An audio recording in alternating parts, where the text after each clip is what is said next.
రాబోయే పార్లమెంట్ ఎన్నికలను దృష్టిలో పెట్టుకొని మనము కామన్ పీపుల్ వాయిస్ తీసుకుందాం. మామూలు జనాలు ఏమనుకుంటున్నారు, పార్లమెంట్ అభ్యర్థులు ఎలాంటి అభ్యర్థులు వస్తే బాగుంటుంది, కరీంనగర్ అభివృద్ధి చెందడానికి ఎలాంటి అభ్యర్థిని ఎన్నుకుంటారనే కోణంలో మనం పబ్లిక్ వాయిస్ తీసుకుంటున్నాం. అదే కోణంలో మనతో మాట్లాడేందుకు ఇక్కడ ఉన్నారు, వాళ్ళతో మాట్లాడి తెలుసుకుందాం. చెప్పండి సార్, పార్లమెంటు ఎన్నికలు ఇప్పుడు గత కొన్ని రోజుల్లో పార్లమెంట్ ఎన్నికలు జరగబోతున్నాయి. ఈ నేపథ్యంలో మీరు ఎలాంటి నాయకుడిని కోరుకుంటున్నారు? ప్రజలకు నిరంతరం అందుబాటులో ఉండి ప్రజల పైన సమస్యల పైన స్పందించేటువంటి నాయకుడిని కోరుకుంటున్నారు. ప్రజలకు ఇచ్చిన వాగ్దానాలు నిలబెట్టుకునేటువంటి నాయకత్వం కావాలని కోరుకుంటున్నారు. నిరంతరం ప్రజల సమస్యలపై, ప్రజల యొక్క స్థితిగతులపై ఎప్పుడూ స్పందించేటువంటి నాయకత్వాన్ని కోరుకుంటున్నారు. ప్రజలందరూ కూడా పార్టీలకు అతీతంగా ప్రజలకు అందుబాటులో ఉండే వ్యక్తులను సామాన్య ప్రజల నుండి, మధ్యతరగతి నుండి అందరు ప్రజలు కూడా కోరుకుంటున్నారు. ఇదే విధంగా మరికొందరిని మనం అడిగే ప్రయత్నం చేద్దాం. ఎవరెవరు అసలు పబ్లిక్ అంటే ఎలాంటి నాయకుడు కావాలనుకుంటున్నారో మరికొందరిని అడిగి తెలుసుకుందాం. రాబోయే పార్లమెంట్ ఎన్నికల్లో కరీంనగర్ నియోజకవర్గం నుంచి కాంగ్రెస్ జెండా ఎగురవేస్తున్నాం. నిజంగా కూడా కరీంనగర్ ప్రజలు చైతన్యవంతులు, మార్పు కోరుకుంటున్నారు. ఎట్లయితే ఈ రాష్ట్రంలో బీఆర్ఎస్ ప్రభుత్వాన్ని మార్చి కాంగ్రెస్ ప్రభుత్వాన్ని ఎన్నుకున్నారో అదేవిధంగా ఈసారి కరీంనగర్ పార్లమెంట్లో కూడా కాంగ్రెస్ జెండా ఎగరబోతుంది. దీంట్లో మా యొక్క రెఫరెండం ఈ 100 రోజుల కాలంలో కాంగ్రెస్ పార్టీ ఏ విధంగా అభివృద్ధి చేస్తుంది అనేది ప్రజలకు అర్థమైంది. 6 గ్యారెంటీలు 5 గ్యారెంటీలు నిర్వహించడం, అదేవిధంగా రేవంత్ రెడ్డి గారి నాయకత్వంలో రాష్ట్రం ముందుకు పోతున్న తరుణంలో ఈ జిల్లాలో కూడా పొన్నం ప్రభాకర్ గారి నాయకత్వంలో పార్లమెంట్ ఎన్నికలు ఘన విజయం సాధిస్తామని మీ ద్వారా తెలియజేస్తున్నాం. రాష్ట్రంలో మా ముఖ్యమంత్రి గారు చెప్పిన విధంగా 14 నుంచి 15 సీట్లు కాంగ్రెస్ పార్టీ గెలవబోతుంది. ఇది నిజం. రాబోయే రోజుల్లో మీరు చూస్తారు. మా అభ్యర్థి కాంగ్రెస్ పార్టీ అభ్యర్థి, కాంగ్రెస్ పార్టీ విజయం సాధిస్తుంది.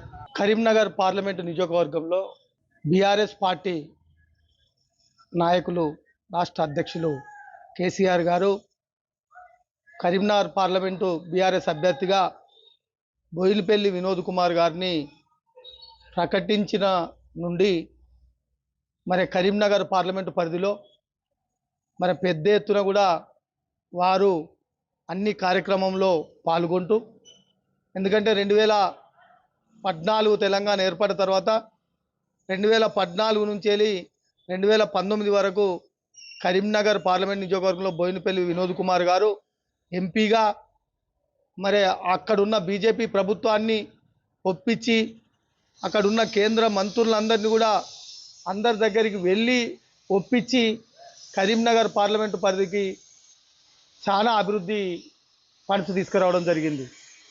ఈరోజు కరీంనగర్ పార్లమెంట్ నియోజకవర్గ పరిధిలోని నేషనల్ హైవే రోడ్స్ కావచ్చు, కరీంనగర్ పట్టణంలో ఉన్న తిగలగుట్టపల్లె ఫ్లైఓవరే కావచ్చు, కరీంనగర్ నగరాన్ని పూర్తి స్థాయిలో అభివృద్ధి చెందాలంటే కరీంనగర్ పట్టణ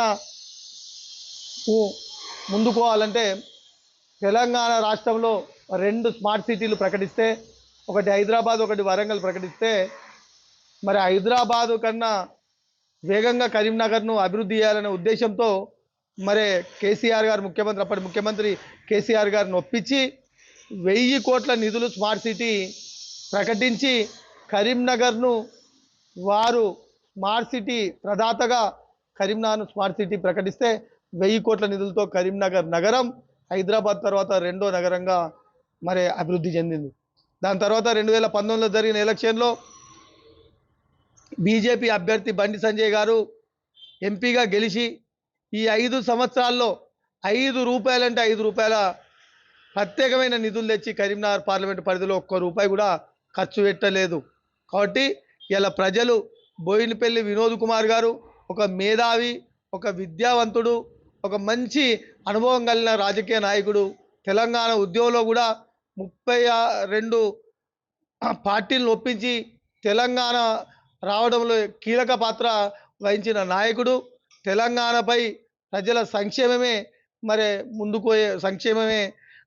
తోనే ముందుకోయే నాయకుడు బోయినపల్లి వినోద్ కుమార్ గారు. కాబట్టి 2014-19 వారు చేసిన అభివృద్ధి తప్ప మరి 19 నుంచి 24 వరకు ఎటువంటి ఒక్క రూపాయి బీజేపీ అభ్యర్థి తీసుకురాలేదు. కాబట్టి మళ్ళీ ఇక్కడి ప్రజలు బోయినపల్లి వినోద్ కుమార్ గారిని, బీఆర్ఎస్ అభ్యర్థి బోయినపల్లి వినోద్ కుమార్ గారిని ఎంపీగా భారీ మెజార్టీతో గెలిపించేందుకు మరి 7 కాన్స్టిట్యున్సీల్లో కూడా ప్రజలు మరి చేస్తున్నారు.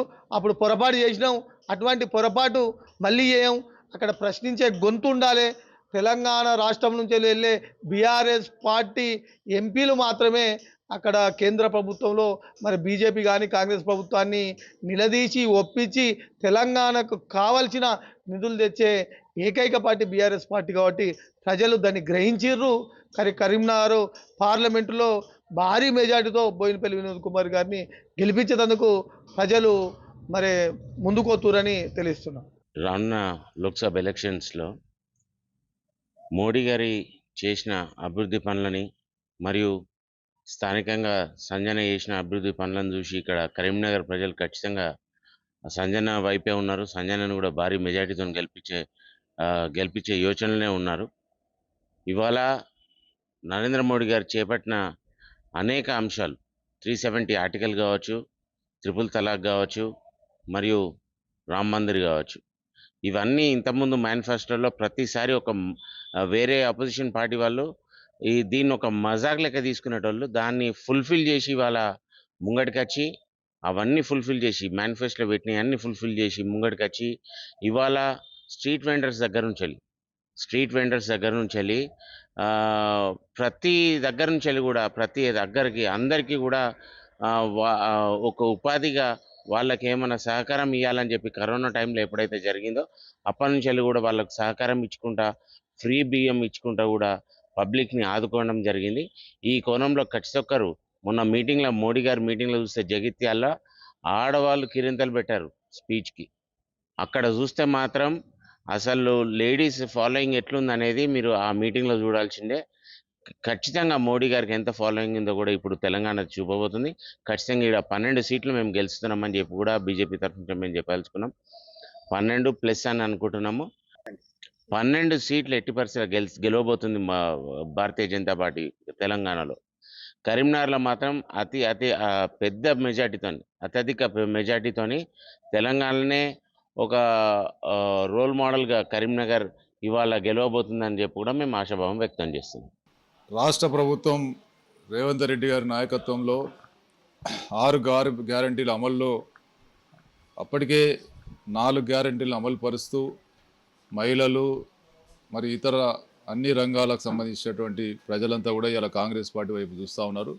అదేవిధంగా తుక్కుగూడ మీటింగ్లో మా రాహుల్ గాంధీ గారు ప్రకటించినటువంటి పంచ న్యాయాలకు సంబంధించి వాటిని కూడా ఈరోజు ప్రజల వద్దకు తీసుకెళ్తా ఉన్నాం.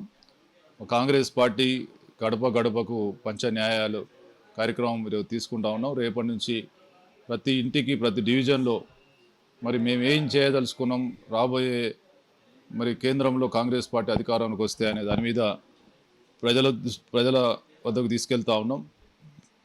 ఇప్పటికే అమలవుతున్నటువంటి 6 గ్యారెంటీలతో పాటు కేంద్రంలో అధికారంలోకి వస్తే ఈ పంచ న్యాయాలు అంటే 11 సంక్షేమ పథకాల ద్వారా ఈరోజు ప్రజలను మరి ఆదుకునేటువంటి కార్యక్రమం కాంగ్రెస్ పార్టీ తీసుకున్నది. కాబట్టి ప్రజలంతా కూడా కాంగ్రెస్ పార్టీకి ఓటేయాలని, తద్వారా ప్రతి నియోజకవర్గం కరీంనగర్ నియోజకవర్గంతో పాటు అన్ని నియోజకవర్గాల్లో మరి కాంగ్రెస్ పార్టీ గెలిచినట్టయితే రాహుల్ గాంధీ గారు ప్రధానమంత్రిగా రేపటి రోజుల్లో ప్రజాపాలన ఇక్కడ ఏ విధంగా అయితే కొనసాగుతో రాష్ట్రంలో కూడా ప్రజాపాలన రావాల్సినటువంటి ఆవశ్యకత ఉంది. కాబట్టి వీటన్నిటిని కూడా ప్రజల్లోకి తీసుకెళ్ళి ఈ పంచ న్యాయాలతో పాటు 6 గ్యారెంటీల అమలు కూడా మరి ప్రజల్లోకి తీసుకెళ్ళి కాంగ్రెస్ పార్టీకి ఓటు వేయడానికి మేమంతా కూడా సన్నద్ధులమై ముందుకెళ్తామని చెప్పి చెప్తా ఉన్నాం. ఈసారి జరగబోయే ఎన్నికలు మాత్రం చాలా అద్భుతంగా జరుగుతాయి. ఎందుకంటే గత 9 సంవత్సరాల వాళ్ళ పరిపాలనను ఏ విధంగా బొందబెట్టిరో కాంగ్రెస్ వాళ్ళు చూపించారు. ఇప్పుడు నరేంద్ర మోడీ గారి నాయకత్వం ఎట్లుండాలి అంటే అబ్కీ బార్ 400 ఖచ్చితంగా నరేంద్ర మోడీ నాయకత్వం వర్ధిల్లుతుంది. ఈ రాష్ట్రాన్ని ఈ దేశాన్ని కాపాడడానికి ఆయన ఒక ఉద్యమం చేసిండు. ఆ ఉద్యమ స్ఫూర్తితో తెలంగాణలో భారతీయ జనతా పార్టీకి సానుకూల పరిస్థితులు ఖచ్చితంగా ఉన్నాయి. ఈసారి మాత్రం నరేంద్ర మోడీ ఖచ్చితంగా 400 ఎంపీ సీట్లను ఖచ్చితంగా కొట్టగలుగుతారు. కరీంనగర్లో అంటే గత పాలకుల నిర్లక్ష్యంతో వాళ్ళ అధికారాన్ని వాడు పోగొట్టుకున్నారు. ఈసారి మాత్రం భారతీయ జనతా పార్టీ ఎట్లయినా ఎంపీగా ఉన్నది. ఖచ్చితంగా మా ఎంపీ సీట్ ఖచ్చితంగా మాకే వస్తుంది. ఇక వేరేటోళ్ళ గురించి అంటే మేము భారతీయ జనతా పార్టీ గురించి చెప్పేందుకు కాదు. ఖచ్చితంగా ఈసారి మాత్రం భారతీయ జనతా పార్టీ ఖచ్చితంగా కరీంనగర్లో మళ్ళీ కాషాయం జెండా ఎగరేస్తుంది. కొత్త ప్రభుత్వం రావాలనేది మేము అనుకుంటున్నాము. పాత ప్రభుత్వం వచ్చినా కానీ మాకు అంతో కొంత అభివృద్ధి జరిగింది. ఆ మట్టికి కూడా కొత్త ప్రభుత్వం రావాలని మేము కోరుకుంటున్నాము. ఎందుకంటే ఎమ్మెల్యేప్పుడు కూడా అలాగే అనుకున్నాము, కాంగ్రెస్ ప్రభుత్వానికి వేసాము. మళ్ళీ ఈసారి కూడా ఎంపీ కూడా కాంగ్రెస్ ప్రభుత్వానికే వేయాలనుకుంటున్నాము. ఎందుకంటే గతంలో 9.5 సంవత్సరాలు ఎన్నో చెప్పారు, మాకు ఎన్నో అవకాశాలు ఇప్పిస్తామని చెప్పారు.